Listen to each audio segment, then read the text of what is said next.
Ayan po mga kapatid, at magandang gabi po sa inyong lahat, at narito na naman po ako upang magta-tarot card reading. Yan.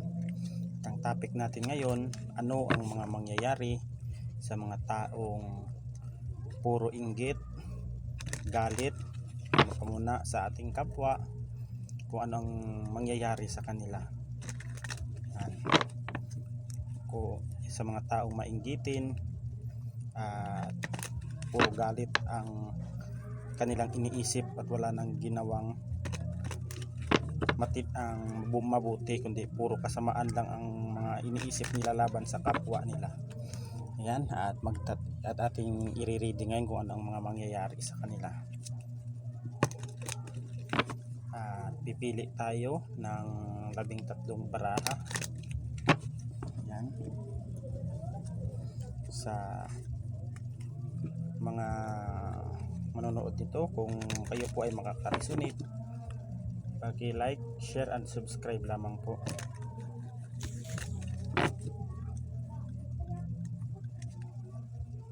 Ng aking reading na ito. Ano ang mga mangyayari sa mga taong puro inggit, galit ang mga kanilang ginagawa. Yan. 3, 4,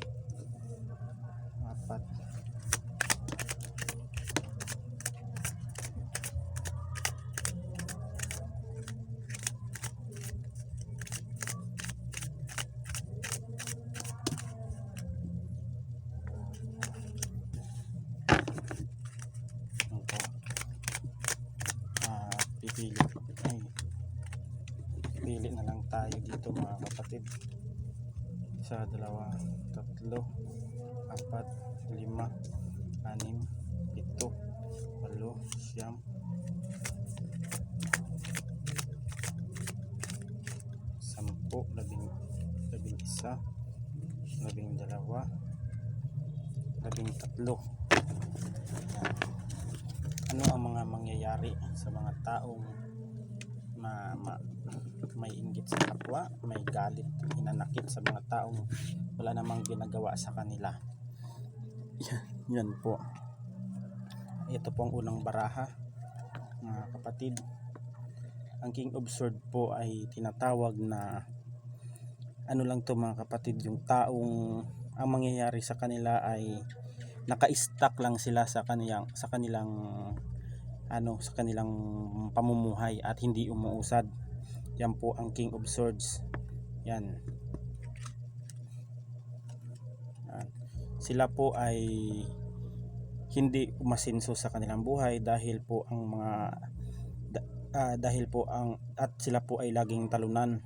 Kaya po lagi silang galit sa mga taong umaasenso. Yan. Kaya eto sila mga kapatid, lagi silang namumroblema. Yan, yung mga taong mainggitin at mga gumagawa ng hindi mabuti, mga mapanira. Ayan, yan yung mga taong hindi successful sa buhay, na hindi nagtagumpay. Kaya yung mga pinagagagawa nila ay siraan ng kapwa. Yan. At gawin yung mga hindi nararapat na dapat gawin. Kaya sila po ay talunan, hindi sila nagiging masaya sa successful ng iba.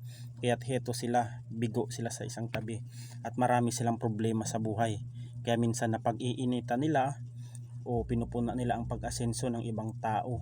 Kaya ginagawa nila ng mga kwento, maling istorya o kung ano man na mga ginawa nila dahil sa kanilang galit, inggit at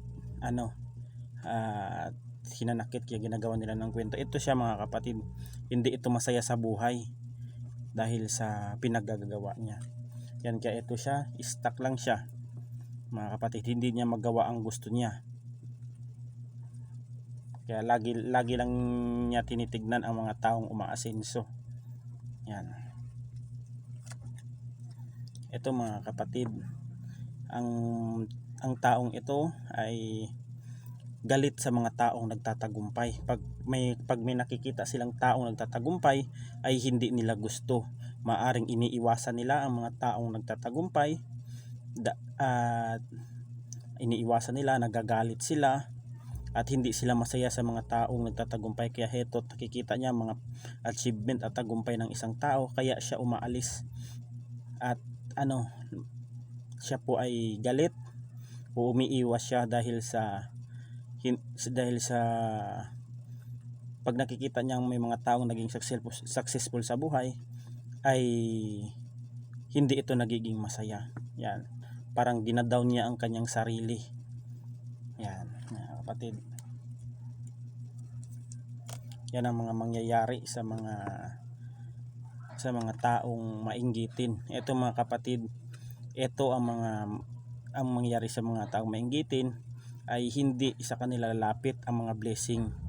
Yan, dahil ito'y may may pagkatamad na ang mga taong mainggitin nito, may pagkatamad, ayaw magsumikap, kaya ang mga blessing na mga ibang tao na naandyan ay lagi niyang tinitignan, pinupuna niya o inoobserbahan niya, tinitignan niya. May pagkatamad din tong mga taong mainggitin na ito at mga mapanira sa kapwa, kaya yung pag-aasenso ng iba ay gumagawa sila ng ikakasira ng taong umaasenso. Kaya ito, may pagkatamad tong taong ito. Yan, at ito yung mga tagumpay ng mga taong ginagawa nila ng masama, tinitignan nila. Kaya pag may mga taong, pag nakikita niya yung mga kunyari mga pera o coaching na bili, mga taong umaasenso, and hindi ito masaya, nakasimangot ito pagkaharap ng taong nagtatagumpay. Ito mga kapatid,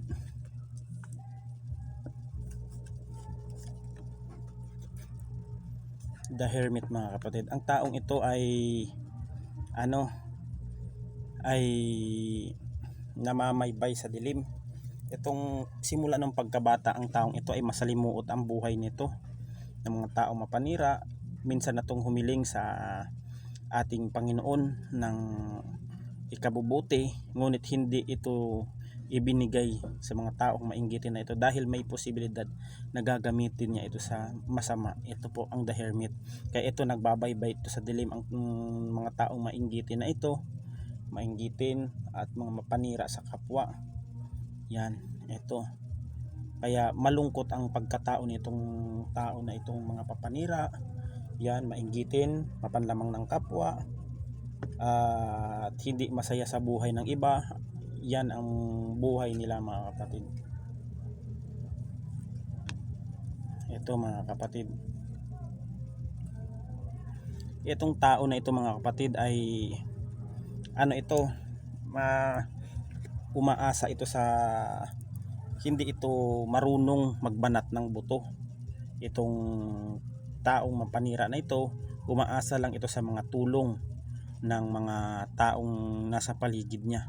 Itong babae na ito at itong nagbibigay ng tulong sa kanya.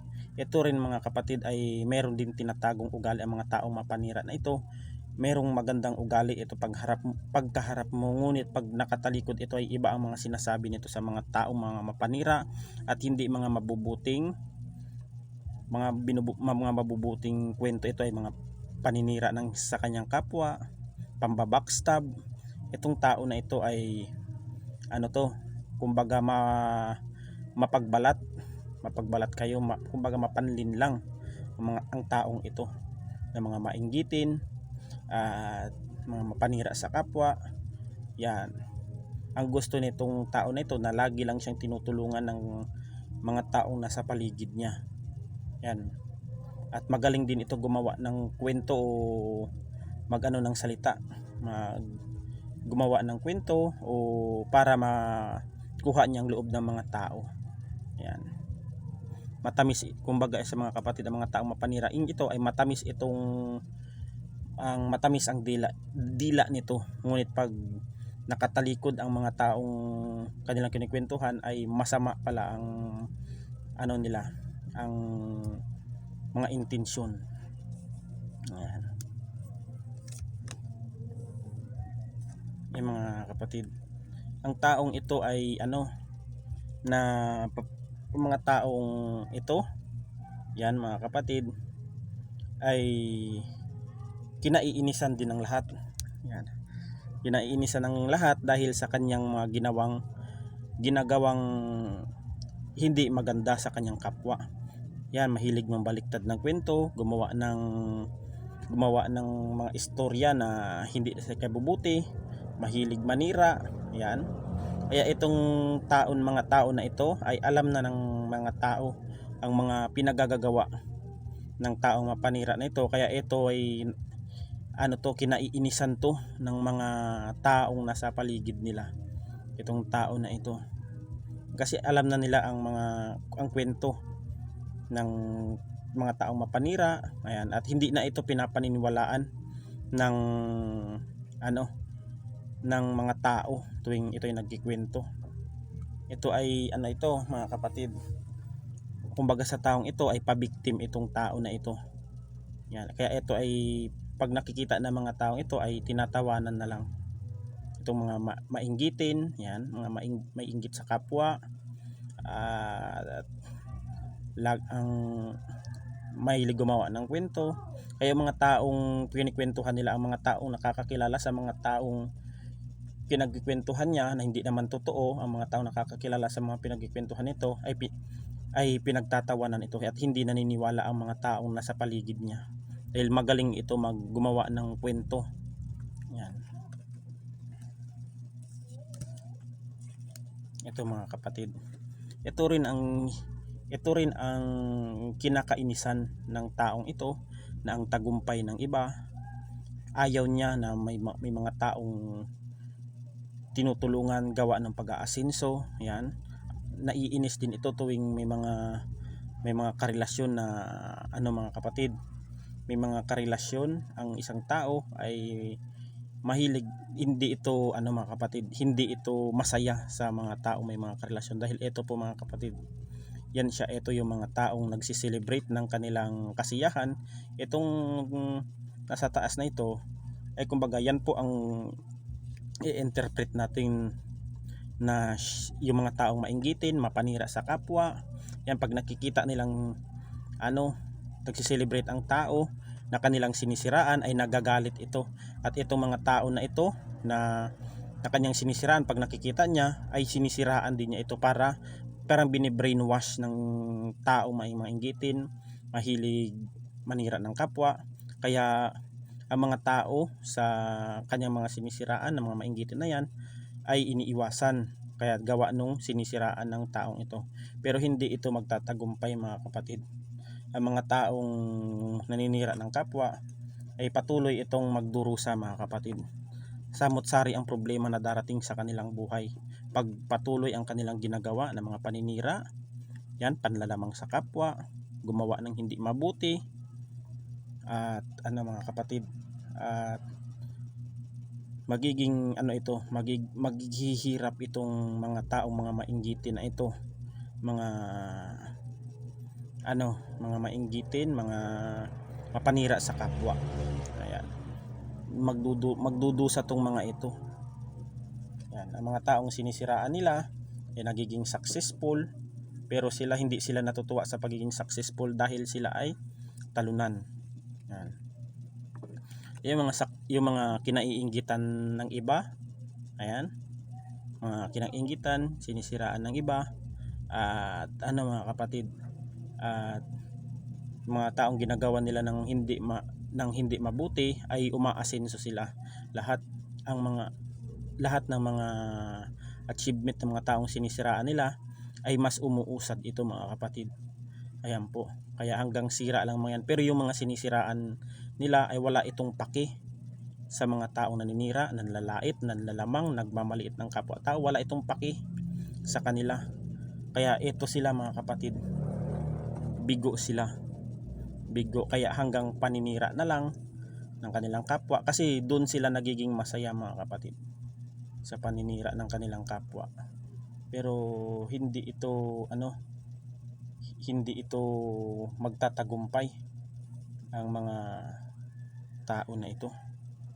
Yan, maging masalimuot ang buhay nito pag hindi ito nagbago.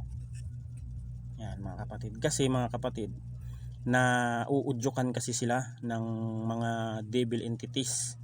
Yan, napasa ilalim sila sa kamay ng demonyo. Ang devil entities kasi mga kapatid, pag ikaw ay napasa ilalim ay magiging alipin ka niyan. Yan, magiging alipin ka. Yan, kayong dalawa magiging alipin. At yung iba po ay nakakagawa ng masama. Yan, nanlalamang sa kapwa, kung ano-ano na lang ang ginagawa na hindi mabuti. Ayan po ang ano niyan, ay sila ay magiging alipin at hindi sila uusad hanggat hindi sila nagbabago at hanggat hindi sila nagbabalik loob sa ating Panginoon. Ayan mga kapatid, yan ang the devil. Maring ito rin mga kapatid ay ano rin, inuudyukan ng mga demonyo na kasi ganto ganyan, siraan ninyo, ganto ganyan, ano ninyo ang pagkatao niyan. Kasi pag nakokontrol kasi tayo ay hindi na natin alam kung ano ang pinagagawa natin. Dahil pag naghari ang inggit, galit at puot sa katawan ng isang tao, ay hindi mabuti ang kanyang ginagawa niya mga kapatid.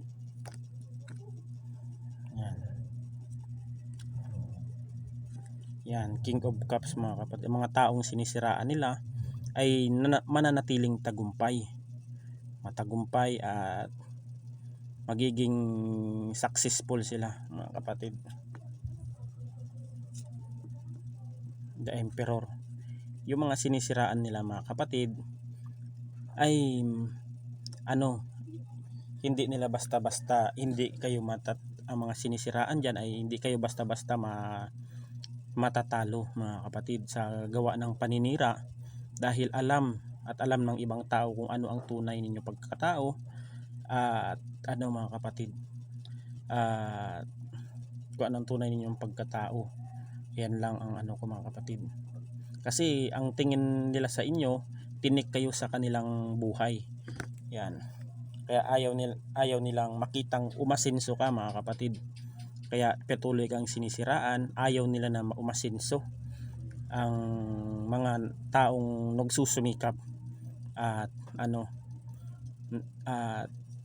patuloy lang lumalaban sa kanilang buhay, kaya nagtatagumpay sila, kaya hindi sila basta-basta matitinag o magpapaapekto. Ayan mga kapatid, the Empress. Ayan yung tao mga sinisiraan nila ay mga walang paki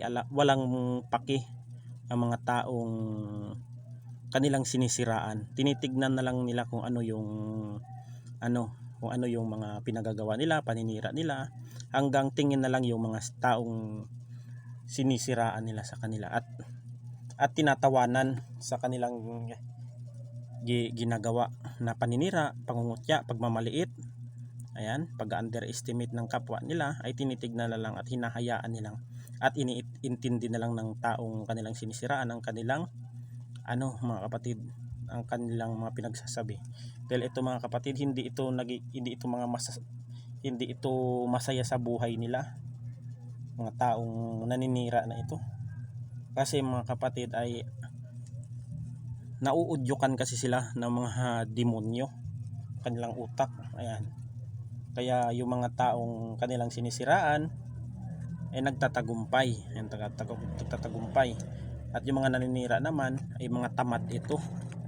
Mga tamad, ayaw magsumikap, kaya ang tinitignan nila ang mga tagumpay ng iba.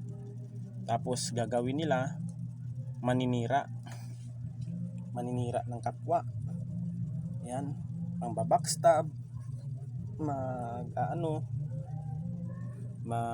maninira, gagawa ng mga maling kwento, ay yung mga pinagkikwentuhan nila o mga taong sinisiraan nila ay hindi naniniwala ang mga taong na sa kanyang paligid. Ayan, pero itong naninira ay magiging masalimuot ang buhay nito mga kapatid. Sunod-sunod ang problema nito, kaya may mga problema ito sa buhay, kaya mga taong ito hindi ito nagtagumpay. Kaya galit ito sa mga taong nagtatagumpay at ayaw nilang makikitang umaasenso, dahil pag may nakikita silang hindi umaasenso ay ano mga kapatid, di ito nagiging masaya sa tagumpay ng iba. Ayan, hanggang dito na lang mga kapatid, at God bless us all.